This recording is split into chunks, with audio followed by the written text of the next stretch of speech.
The story that you are about to hear is a compilation of tales showcasing different cultures or beliefs that is unique from our perspective. Please sit back and enjoy the tales I am about to tell you.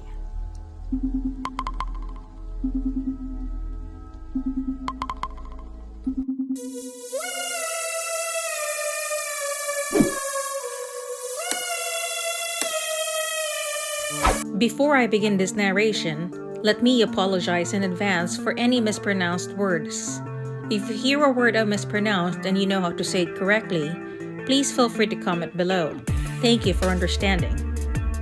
Manto, described as a male spirit or ghost, is also known as red cape, red vest, Akai-Kami-Aoi-Kami, or occasionally Ayo Manto, is a Japanese urban legend about a masked spirit who wears a red cloak and who appears to people using toilets in public or school bathrooms, usually the last stall of all the stalls.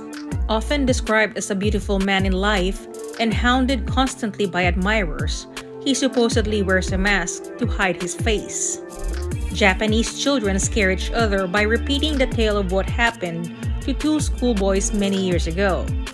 One day, one of the boys went to the bathroom only to find that there was no toilet paper in the stall. As he cursed to himself, he heard a voice asking him whether he wanted red or blue paper.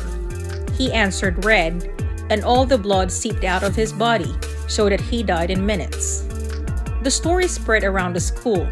Some months later, the boy's friend found himself in the same toilet stall, and again, there was no paper. He heard the same voice ask him what paper he would like. Knowing the story and remembering what had happened to his friend, he chose blue.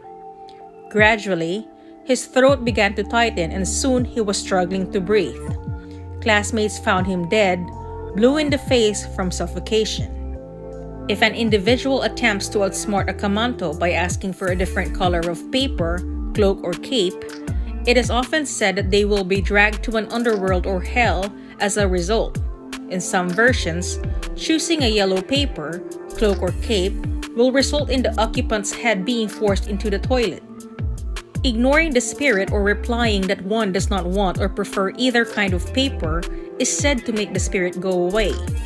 In some accounts, rejecting both options and running away from the Akamanto will also result in the individual's survival, although sometimes Akamanto will simply block the exit.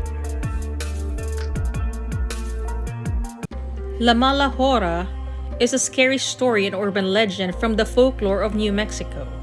The name means the evil hour or the evil one.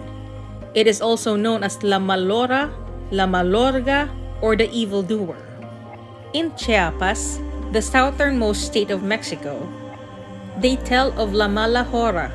She usually appears as a beautiful long-haired woman dressed in white, walking along the side of the road at night. Men who encounter her are so taken by her beauty and seductive ways that they follow her mindlessly with no heed to where she's leading them. The lucky few who have met La Mala Hora and lived to tell the tale say that while following her, they lost their sense of direction. If they carried a lamp, it would suddenly stop working. Luckily, these fellows noticed that the lovely lady they were following floated rather than walked, or they noticed that her toes were backwards. Those poor victims who don't look down at La Mala Hora's feet will follow her to their doom as she leads them over the edge of a ravine. And if you see La Mala Hora on the road dressed in black, then look out. She is far fiercer and more aggressive in her black-clad form. Anyone who is unfortunate enough to set eyes on this demon runs the risk of becoming insane. It tries to hypnotize and paralyze anyone who happens to encounter it at night. When it attacks, it suddenly rushes towards the unsuspecting victim and envelopes him in a hug that suffocates him. The victim will be found dead the following day by the side of the road. One of the tales told is that there was a woman who received a call from her friend who was having relationship problems and asked her to come spend the night since she was scared that her ex-boyfriend would come back. She asked her if she could come spend the night since her husband was away on a business trip. Since she had been home by herself for several days now, she was feeling lonely, so she decided to accept. It was late, just after midnight, when she left her house in her car and the dark roads were deserted. She couldn't escape the feeling that something was watching or following her, but she told herself that it was just her mind playing tricks. Halfway to her destination, she stopped at a crossroads and suddenly, a dark shape like a cloud of smoke rolled towards her car. Then it disappeared.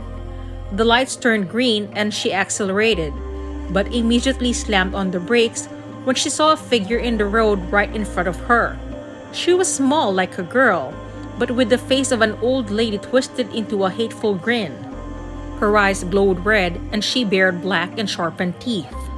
She crawled on top of the car and started to scrape and hit the window on the driver's side with clawed hands.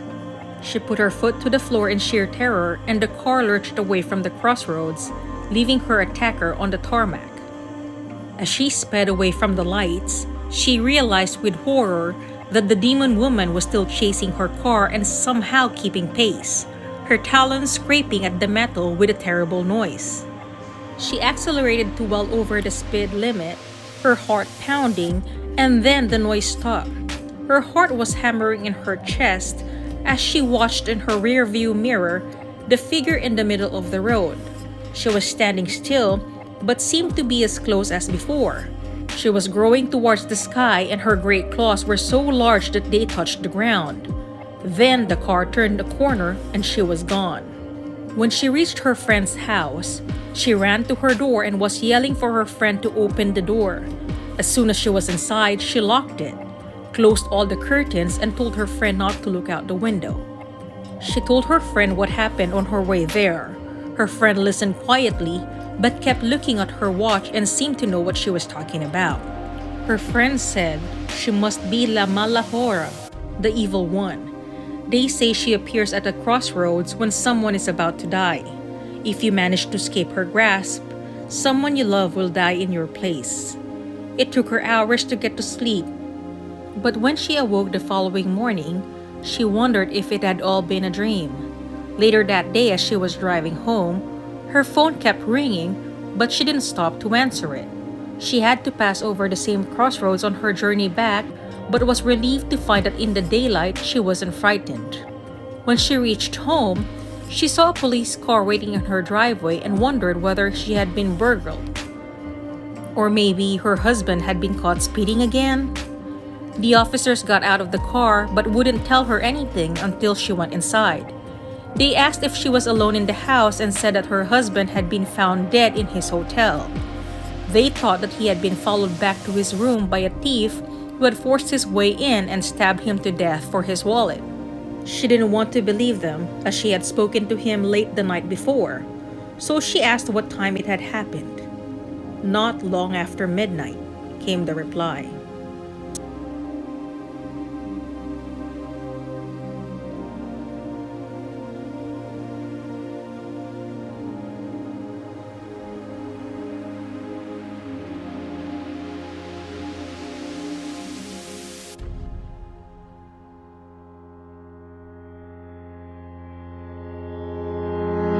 Hey everyone! I just wanted to express how grateful I am that you took the time to listen to my narration. Hopefully you enjoyed it. I am Twysted Mind and please enjoy the rest of your day. Salamat!